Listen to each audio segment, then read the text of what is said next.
नमस्कार दोस्तों। Alpha officers academy के यूट्यूब चैनल पर आपका स्वागत है। हम इस सत्र में बात करेंगे राजस्थान के करंट अफेयर्स की, सितंबर 2023 की। इससे पहले हम जो सीरीज चालू की थी उस पे जनवरी से लेकर के और अगस्त तक कर लिए थे करंट अफेयर्स, सिर्फ राजस्थान के कवर किए थे।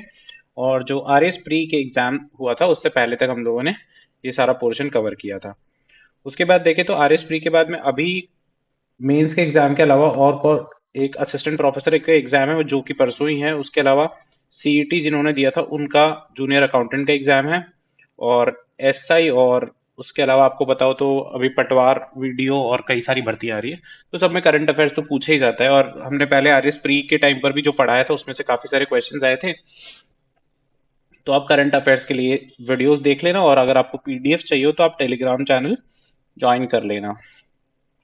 ठीक है, तो हम शुरू करते हैं राजस्थान का सितंबर मंथ का करंट अफेयर्स।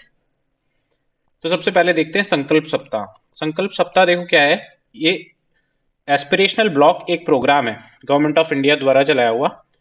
इससे पहले देखो गवर्नमेंट ऑफ इंडिया ने एक एस्पिरेशनल डिस्ट्रिक्ट प्रोग्राम चलाया था, एडीपी। उसमें ऑल ओवर इंडिया से 112 डिस्ट्रिक्ट थे और ऐसे डिस्ट्रिक्ट थे जिनमें बहुत ज्यादा इंफ्रास्ट्रक्चर का डेवलपमेंट नहीं किया गया है, बहुत पिछड़े हुए लोग हैं। तो ऐसे डिस्ट्रिक्ट 112 बनाए थे और उनका डेवलपमेंट करना था। तो उसके लिए अलग से योजनाएं कुछ कुछ लेकर के आए ये लोग और उन उन एरियाज के डेवलपमेंट पे विशेष करके उन एरियाज के डेवलपमेंट पे ध्यान दिया गया। उसके बाद में एस्पिरेशनल ब्लॉक प्रोग्राम जो चला गया, इसमें ऐसे 500 ब्लॉक्स चिन्हित किए गए गवर्नमेंट ऑफ इंडिया द्वारा ऑल ओवर इंडिया में। और उसमें से राजस्थान में कितने ब्लॉक्स हैं? 27 राजस्थान में ब्लॉक्स हैं। तो उन ब्लॉक्स में ये संकल्प सप्ताह चलाया जा रहा है। ये किस प्रोग्राम के अंतर्गत है? सबसे पहले तो ये देख लो, एस्पिरेशनल ब्लॉक प्रोग्राम है, आशान्वित ब्लॉक कार्यक्रम। ठीक है, और इसकी थीम क्या थी इस बार? सबकी आकांक्षाएं सबका विकास। ठीक है ना, तो ये 3 से 9 अक्टूबर को चलाया गया था, ये याद रखना। थीम याद रख लेना और कितने ब्लॉक्स में है ये इंपॉर्टेंट है, तो ये ज्यादा याद रखना ध्यान। ठीक है, 27 एस्पिरेशनल ब्लॉक्स में चलाया गया। फिर बात करें कंबाइंड गैस आधारित विद्युत परियोजना की, तो ये भाई धौलपुर में है ना। और किसने? ये राजस्थान राज्य विद्युत निगम, जो उत्पादन निगम है, इसने स्टैब्लिश किया है। और ये भी आप देखो, राजस्थान ज्योग्राफी में तो वैसे ही याद करना होता है, पर आप करंट अफेयर्स में देखो तो एक बार ध्यान रख लेना। 110 मेगावाट की 3 यूनिट लगाई जाएंगी, है ना, टोटल 330 हो गया। और धौलपुर में है ये चीज, अच्छे से ध्यान रखना। कंबाइंड गैस आधारित विद्युत परियोजना। फिर राजस्थान साहित्य अकादमी पुरस्कार, ये वेरी वेरी इंपॉर्टेंट है। हर एग्जाम में अगर करंट अफेयर्स राजस्थान का आएगा तो एक ये क्वेश्चन पूछे ही जाएगा। तो इसमें देखो बहुत सारे अवार्ड्स थे, उसमें से जो कुछ बहुत ज्यादा इंपॉर्टेंट है वो अपन ने देखे हैं।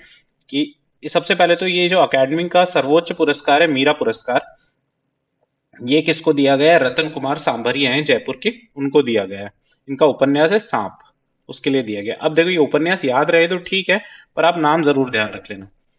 फिर जनार्दन राय नागर सम्मान है, ये डॉक्टर रणजीत को दिया गया है। देवीलाल सामर पुरस्कार है, ये रास बिहारी गौड़ को दिया गया है। किसके लिए? इनकी जो कृति है उसका नाम है गांधी जिंदा है। फिर एक शंभुदयाल सक्सेना पुरस्कार होता है, बाल साहित्य के लिए होता है ये रोचिका अरुण शर्मा को दिया गया है, किताबों से बातें।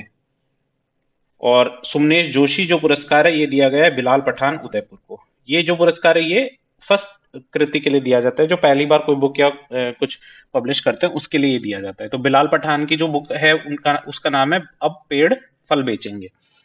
ठीक है, तो ये 4-5 पुरस्कार है, ये आप ध्यान रख लेना, बहुत ज्यादा इंपॉर्टेंट है ये। फिर अपन बात करें ग्रामीण पर्यटन ग्राम पुरस्कार की। तो ये पर्यटन ग्राम पुरस्कार है ना, सबसे पहले तो देखो टूरिज्म डे होता है 27 सितंबर को, उस दिन दिए जाते हैं। और ये केंद्रीय पर्यटन मंत्रालय द्वारा दिए जाते हैं। तो ये याद रखना, क्योंकि ये राजस्थान को मिला है इसलिए करंट अफेयर्स में है, पर ये राजस्थान की मिनिस्ट्री नहीं देती है, सेंट्रल जो टूरिज्म मिनिस्ट्री है वो ये देती है। किस किस को मिला है ये बहुत इंपॉर्टेंट है। मीनल गांव चित्तौड़गढ़ को सिल्वर मेडल मिला है इसमें, और नौरंगाबाद गांव अलवर है उसको ब्रॉन्ज मेडल मिला है।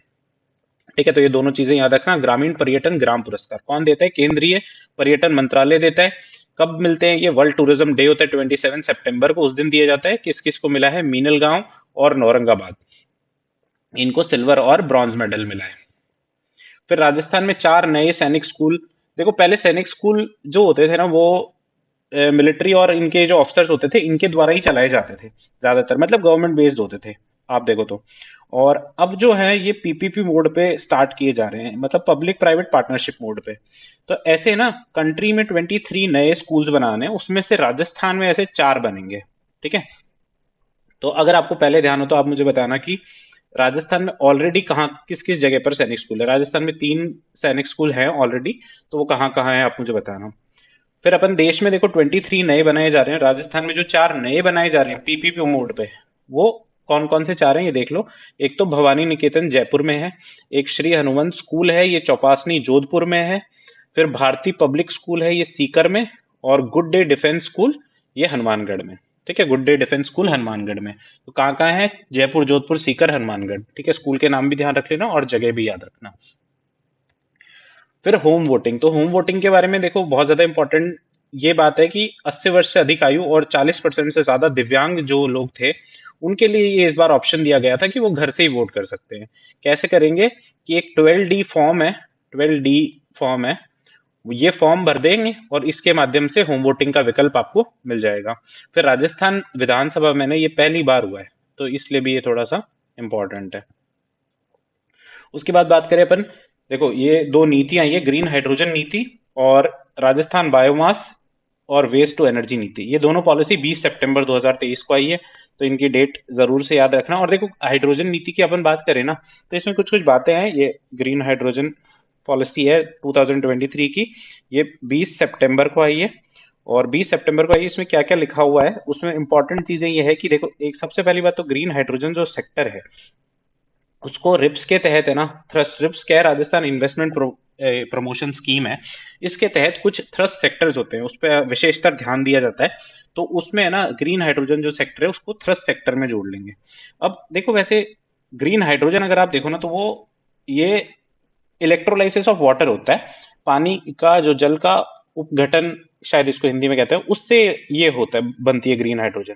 इसमें क्या करते हैं, एक बीकर में जैसे पानी रखा, इसमें 2 इलेक्ट्रोड्स लगाए और इसमें इलेक्ट्रिसिटी पास कराई, तो वाटर का ब्रेकडाउन होता है हाइड्रोजन और ऑक्सीजन में। ठीक है, H2O होता है तो उसका ब्रेकडाउन H2 और O2 में होता है। तो इससे जो हाइड्रोजन निकलती है उसको अपन ग्रीन हाइड्रोजन कहते हैं। पर इसके लिए शर्त क्या होती है कि ये जो इलेक्ट्रिसिटी इसमें सप्लाई की है ना, ये इलेक्ट्रिसिटी रिन्यूएबल, जो नवीनीकरणीय ऊर्जा होती है, वो उससे बननी चाहिए। तो इसलिए ग्रीन हाइड्रोजन। इसके अलावा देखो ब्लू हाइड्रोजन, ग्रे हाइड्रोजन, ऐसे अलग अलग होते हैं, अपन इतनी ज्यादा डिटेल में नहीं जाएंगे। तो आप ये याद रख लेना, रिप्स के तहत इसको थ्रस्ट सेक्टर में शामिल किया गया। एक बार दिमाग में ये भी रख लेना ग्रीन हाइड्रोजन होती क्या है। ठीक है, ये क्लीन फ्यूल माना जाता है, इसको फ्यूल के रूप में इसको यूज किया जाता है, और ये क्लीन होता है, मतलब इससे कोई कार्बन उत्सर्जन बिल्कुल जीरो होता है। फिर इसमें अपने लक्ष्य क्या रखा है, 2030 तक 2000 किलोटन पर एनम की ऊर्जा उत्पादन का इसमें लक्ष्य रखा है। फिर इसमें एक दो चीजें और बताई गई है कि एक तो भूमि आवंटन अगर करेंगे ग्रीन हाइड्रोजन उत्पादन के लिए, तो कोई अगर खारे जल का यूज कर रहा है या फिर परिशोधित जल का, रिन्यूड वाटर का यूज कर रहा है या वाटर का रीयूज कर रहा है, तो उसके लिए भूमि आवंटन में ना उसको प्राथमिकता देंगे। और अगर कोई रिसर्च सेंटर, अनुसंधान केंद्र स्थापना करता है, तो उसको 3%, 30% है ना इसमें अनुदान दिया जाएगा, और जो कि अधिकतम 5 करोड़ होगा। ठीक है, तो ये 3 4 चीजें अपन को ध्यान रखनी है। एक तो रिप्स के तहत थ्रस्ट सेक्टर में शामिल हो जाएगा, लक्ष्य में 2030 तक 2000 किलोटन पर एनम की ऊर्जा उत्पादन का लक्ष्य रखा है। भूमि आवंटन में अपन प्राथमिकता दे देंगे, और अनुसंधान के केंद्र के लिए अधिकतम 5 करोड़ 30% तक का अनुदान दे देंगे। ठीक है, तो ये राजस्थान ग्रीन हाइड्रोजन पॉलिसी थी 2023 की, कब आई? 20 सितंबर को। इसके साथ साथ बायोमास और वेस्ट टू एनर्जी पॉलिसी भी है, जो भी 20 सितंबर को ही आई है। ठीक है ना, तो ये भी याद रख लेना। इसमें तो देखो बायोमास के लिए और वेस्ट टू एनर्जी मतलब कि कचरे से ऊर्जा उत्पादन के लिए ये नीति बनाई गई है। फिर इसके अलावा यहाँ पे देखो 2 फैक्ट्स और लिखे हुए हैं, ये इससे रिलेटेड नहीं है। ये एक तो राजस्थान राज्य क्रीड़ा संस्थान अभी बनाई गई है, ये जोधपुर में है। ठीक है, ये याद रखना। और एक ब्रिज भाषा अकेडमी है, तो ये ब्रिज भाषा अकेडमी है ना, ये इसलिए मैंने लिख दिया क्योंकि जयपुर में है ये, है ना। और ब्रिज भाषा से आप हमेशा जब भी आप गैस करोगे, तो अपन है ना भरतपुर से रिलेट करते हैं ब्रिज भाषा को, तो ये जयपुर में है, तो ये विशेषतर ध्यान रखना। इसके बाद अपन बात करते हैं विश्व का पहला हेरिटेज रिवर फ्रंट। तो ये आप सब जानते ही हैं कि ये कोटा में अभी बनाया गया है। इसकी लंबाई याद रखना, इसके बारे में कुछ भी फैक्ट पूछ सकते हैं। तो ये लंबाई 2.75 किलोमीटर है। इसमें 12 सितंबर को इसका उद्घाटन किया गया था और चंबल माता की मूर्ति यहाँ लगाई गई है ना, चंबल माता की। ये चंबल रिवर पे भी है, तो चंबल माता उसी से। विश्व का पहला हेरिटेज रिवर फ्रंट, ठीक है। फिर इंदिरा रसोई योजना। अच्छा, ये रिवर फ्रंट किसकी तर्ज पे बनाया गया है, तो ये भी याद रख लेना अगर पूछ ले तो। अहमदाबाद में जो रिवर फ्रंट है, साबरमती रिवर पे है ना, साबरमती रिवर पे जो रिवर फ्रंट है उसकी तर्ज पे ये यहाँ पे बनाया गया, पर ये हेरिटेज रिवर फ्रंट है। फिर ये दो योजनाएं वेरी वेरी इंपॉर्टेंट। इंदिरा रसोई योजना है ये ग्रामीण, ठीक है ना। अर्बन पहले ही चालू हो गई थी। अर्बन कब चालू हुई थी? 20 20 सितंबर 2020 को, है ना। 20 सितंबर 2020 को चालू हो गई थी अर्बन वाली, और ये वाली चालू हुई है 10 सितंबर 2023 को, ठीक है। तो इसमें कहाँ से ये स्टार्ट हुई है, सबसे पहले तो ये देख लो। भिलाई, ये निवाई टोंक में एक जगह है, वहां से ये शुरू हुई है। और किस किस जगह पर ये ग्रामीण रसोई बनाई जाएंगी? 5,000 से अधिक जो आबादी वाले है ना, कस्बे हैं, ग्रामीण कस्बे हैं, टाउन्स हैं, वहां पर ये बनाई जाएंगी। तो इंदिरा रसोई योजना ग्रामीण कब हुआ है उद्घाटन, ये याद रखना, 10 सितंबर 2023 को। और भिलाई से ये शुरू हुई है, निवाई टोंक से। फिर एक मुख्यमंत्री कामधेनु पशु बीमा योजना है, ये 6 सितंबर 2023, ठीक है ना, 6 सितंबर 2023 को। ये 6 को है और ये 10 को है, दोनों याद रखना। फिर ये कहाँ से शुरू हुई? ये गुलाबपुरा भीलवाड़ा से। इसमें क्या करेंगे, दो दो दो पशुओं के लिए ना 40,000 प्रति पशु का निशुल्क बीमा हो जाएगा, ठीक है ना। कोई किसी पशु की मृत्यु हो जाती है, अकाल मृत्यु, तो उसके नुकसान की भरपाई के लिए ये किया गया है। तो इसमें जो जो फैक्ट याद है वो देखो। ये 6 सितंबर को ये शुरू हुई है, गुलाबपुरा भिलवाड़ा से ये शुरू हुई है। दो पशुओं के लिए होगी, 40,000 रुपए होंगे और निशुल्क होगी। ये याद रखना, निशुल्क होगी, इसमें कोई भी चार्जेस नहीं देने हैं। फिर अपन बात करें तो राजस्थान उद्योग रत्न पुरस्कार। देखो, ये पिछली बार सवाल पूछा हुआ है इस 17 सितंबर को। पहले तो ये याद रख लो कि 17 सितंबर को एमएसएमई दिवस होता है, उस दिन ये दिए जाते हैं। और पिछली बार जो इसमें सवाल पूछा था कि कुल कितने लोगों को राजस्थान उद्योग रत्न पुरस्कार दिया, तो पिछले साल ये 6 लोगों को दिया था, इस साल ये 9 लोगों को दिया है। तो ये 9 लोग ध्यान रख लेना आप। 9 लोगों के नाम याद नहीं रखने हैं, बस इतना याद रख लो कि कितने लोगों को मिला है। इसके अलावा जो नाम याद रखने वाले हैं वो क्या है? हस्तशिल्प रत्न पुरस्कार, ठीक है। ये किसको मिला है? इंदर सिंह कुदरत हैं जयपुर के, इनको मिला है। और एक श्रेष्ठ बुनकर पुरस्कार है, ये जेबू निशा है, कैथून कोटा की, और मोहम्मद यासीन है बारह के। इन दो जनों को श्रेष्ठ बुनकर पुरस्कार मिला है, ठीक है ना। तो कुल राजस्थान उद्योग रत्न पुरस्कार तो 9 जनों को मिला है, ये 6 पिछले साल था। ये इकोनॉमिक सर्वे में भी लिखा हुआ था, इसलिए भी इंपॉर्टेंट फैक्ट है। तो वापस जब नया इकोनॉमिक सर्वे आएगा तो उसमें भी ये लोग अपडेट कर देंगे। फिर इस बार 9 जनों को मिला है। हस्तशिल्प रत्न पुरस्कार है, ये इंदर सिंह कुदरत को मिला है। और श्रेष्ठ बुनकर जो पुरस्कार है, ये 2 जनों को जेबुनिशा और मोहम्मद यासीन, ठीक है। फिर अपन बात करते हैं इसके बाद राज्य स्तरीय संस्कृत विद्वान समारोह है। ये समारोह वो, उसमें 2 सम्मान ये जो दिए गए हैं, एक तो साधना शिखर सम्मान है और एक साधना सम्मान है। इसमें शिखर सम्मान तो सांवरमल शर्मा जी को दिया गया है, और दूसरा जो साधना सम्मान है ये दीर्घराम रामस्नेही और गजानन मिश्र को दिया गया है, ठीक है ना। तो ये भी नाम है, फैक्ट है, डायरेक्ट याद रखने हैं, पर इंपॉर्टेंट फैक्ट है। ये भी देखो, एक इंपॉर्टेंट फैक्ट है, संगीत नाटक अकादमी जोधपुर में है। इसका जो सर्वोच्च अकादमी पुरस्कार है वो किसको दिया गया है? भानु भारती, ये उदयपुर के रहने वाली है, ये भानु भारती जी को दिया गया है। तो ये नाम थोड़े से याद रखना, वैसे है तो डिफिकल्टी, पर है ना, याद तो रख रही है, वो कोई चारा नहीं है। फिर कुछ स्पोर्ट्स पर्सन के बारे में देख लो। दिव्यांश सिंह पवार है, ये देखो जयपुर के रहने वाले हैं, और 10 मीटर एयर राइफल में ये इनका स्पोर्ट है, निशानीबाजी, है ना। और एशियन गेम्स में इनको, अभी जो रिसेंट एशियन गेम्स हुए थे, इसमें पहला स्वर्ण मेडल, जो गोल्ड मेडल इनको पहला मिला था, वो कौन है? दिव्यांश सिंह पवार। इनके बारे में वैसे 2000, मेरे हिसाब से 2018 में आरएस मेंस में क्वेश्चन पूछा हुआ है, और उस टाइम पे ये बहुत ज्यादा फेमस नहीं थे, अब तो काफी चर्चित स्पोर्ट्स पर्सन हो गए। एक और बहुचर्चित जो पर्सन है वो है दिव्य कीर्ति सिंह। ये देखो दिव्य कीर्ति सिंह, ये एक तो इसमें गलत लिखा हुआ है, ये जयपुर की निवासी नहीं है, ये नागौर की निवासी है ना, नागौर की है ये रहने वाली। और ये घुड़सवारी में एशियन गेम्स में इनको मेडल मिला है। अभी ये वैसे आगे भी करंट अफेयर्स में हम लोग देखेंगे, पर 41 साल बाद भारत को घुड़सवारी में मेडल मिला है एशियन गेम्स में, गोल्ड मेडल। तो ये दिव्य कीर्ति सिंह याद रखना। आगे इनको एक दो बार अपन और भी पढ़ेंगे नेक्स्ट मंथ के करंट अफेयर्स में। फिर घनश्याम गुर्जर है, ये इनका स्पोर्ट कौन सा है, रेसलिंग है, डीग के निवासी हैं ये, और वर्ल्ड रेसलिंग चैंपियनशिप में इनको ब्रॉन्ज मेडल मिला है। फिर एक और चीज क्या है, पैरा स्पोर्ट्स परफॉर्मेंस सेंटर, ये देखो ये बजट वाले से फैक्ट है, पर ये याद रखना एसएमएस स्टेडियम जयपुर में पैरा स्पोर्ट्स परफॉर्मेंस सेंटर। आपको सीधे बोल देगा जयपुर जोधपुर दोनों, और जयपुर जोधपुर कोटा अजमेर ऐसे पूछ देगा, तो सिर्फ जयपुर में एसएमएस स्टेडियम में, तो इसलिए ये याद रखना। फिर एक है डोल मेला। डोल मेला ये देखो कहाँ लगता है, ये 12 में लगता है। इसमें भादवे की शुक्ल एकादशी को ये मेला भरता है। और दूसरी बात क्या है, ये श्री जी का मेला भी इसको कहते हैं, श्री जी का मेला है ना, इंपॉर्टेंट है, ये आर्ट एंड कल्चर में आता है। पर देखो जो चीज आर्ट एंड कल्चर में अपन स्टैटिक पोर्शन में पढ़ते हैं और वो करंट में भी आ जाती है, तो वो डबल इंपॉर्टेंट हो जाती है। तो ये आर्ट एंड कल्चर के फैक्ट है वैसे दो तीन की। बाबा रामदेव का मेला है, तो बाबा रामदेव मेला की भादवे की शुक्ल द्वितीय से लेकर के एकादशी तक आता है। और वीर तेजा जी का मेला है, तो ये वीर तेजा जी का मेला भादवे की शुक्ल दशमी को आता है। ठीक है, तेजा दशमी होती है इस दिन। और बाबा रामदेव जी का मेला है, ये तो द्वितीया से लेकर के एकादशी तक लगता ही है। और डोल मेला, इसको श्री जी का मेला भी कहते हैं, और ये भी भादवे की शुक्ल एकादशी को 12 में भरता है। ठीक है, तो यहाँ तक क्लियर है।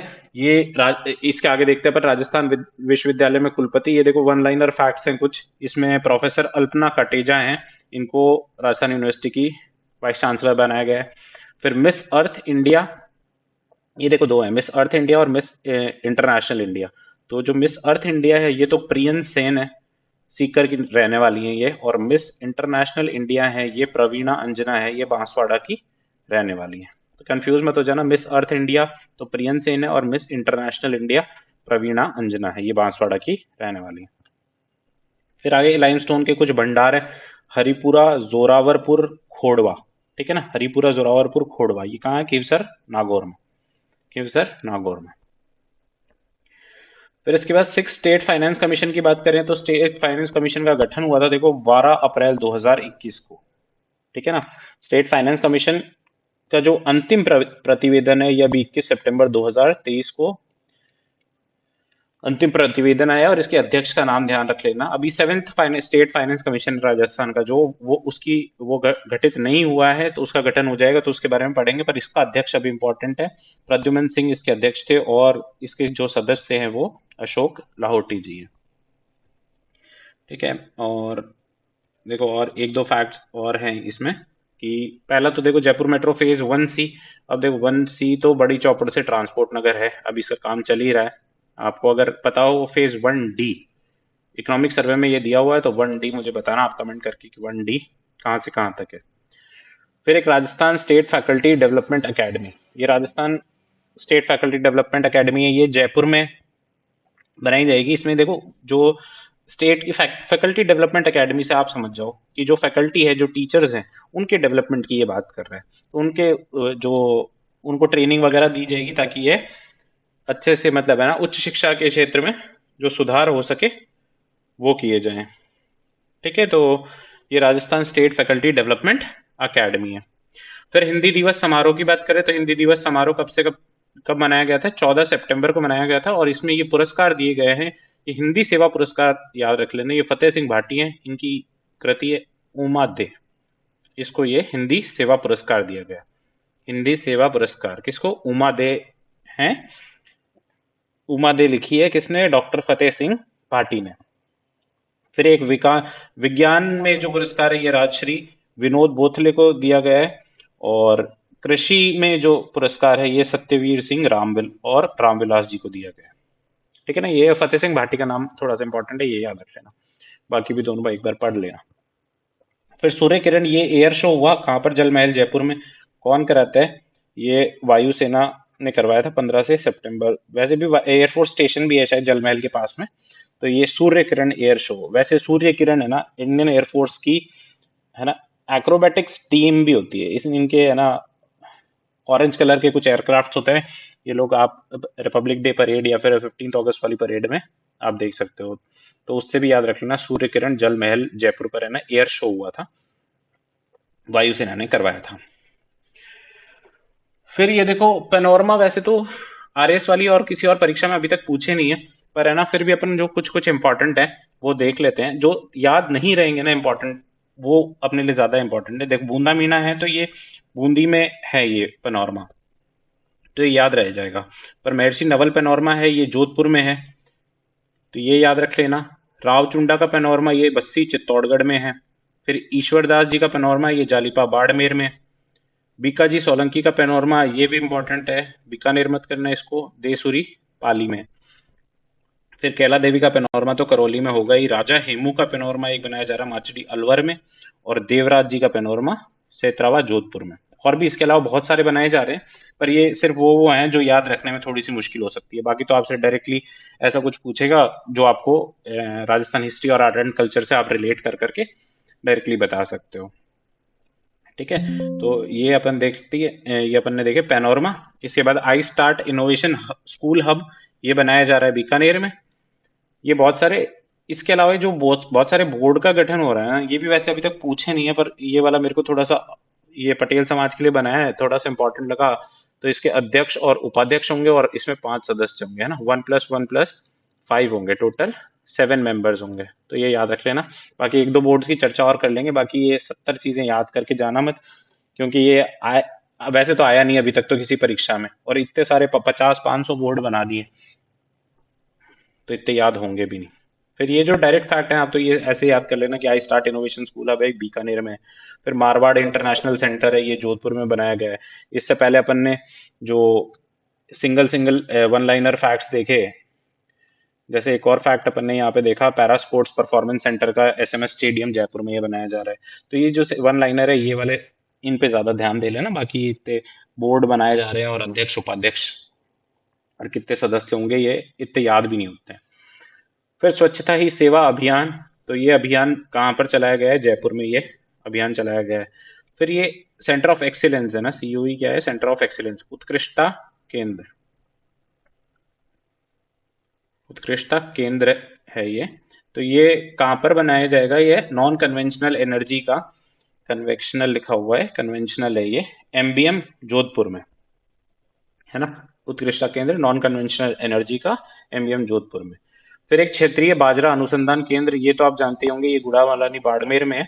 ये वैसे आईसीएमआर का रिसर्च सेंटर है, Indian council of medical research. यार ये थोड़ा सा मेरे को चेक करना पड़ेगा, आईसीएआर है ये, है, आईसीएआर है, Indian council of agriculture research का रिसर्च सेंटर है। फिर राजस्थान का पहला खनन विश्वविद्यालय, ये वेरी इंपॉर्टेंट फैक्ट है, सीसवाल 12 में, माइनिंग यूनिवर्सिटी सीसवाल 12 में। फिर ये 3-4 कोटा से रिलेटेड फैक्ट्स हैं। एक तो मोनिका मीना जी हैं, इन्होंने ब्रिटिश पार्लियामेंट में ना राजस्थान का प्रतिनिधित्व किया है, तो ये कोटा की रहने वाली थी, ये याद रखना। फिर राजस्थान का दूसरा और इंडिया का 37वां पासपोर्ट ऑफिस कोटा में बना है। और oxygen city park the garden of Joy, ये भी कोटा में बना है। और हाल ही में ग्रीन फील्ड एयरपोर्ट कहाँ बनाया जा रहा है, कोटा में। तो ये 3-4 फैक्ट कोटा से रिलेटेड है। तो ये हमारे राजस्थान के करंट अफेयर्स थे सितंबर 2023 के। इसके बाद में हम लोग अक्टूबर नवंबर दिसंबर के भी मैं आजकल में अपलोड कर दूंगा, तो वो भी आप देख लेना। और आगे जो भी एग्जाम्स आएंगे उनके लिए बहुत यूजफुल रहेंगे। हमने पहले भी जो आरएस में और आरएस प्री में, उसके अलावा जो एग्जाम हुआ था ईओआरओ का, उसके लिए जो वीडियो लेक्चर्स बनाए थे उसमें बहुत सारे क्वेश्चंस डायरेक्ट थे, तो आप देखते रहिएगा। Thank you very much.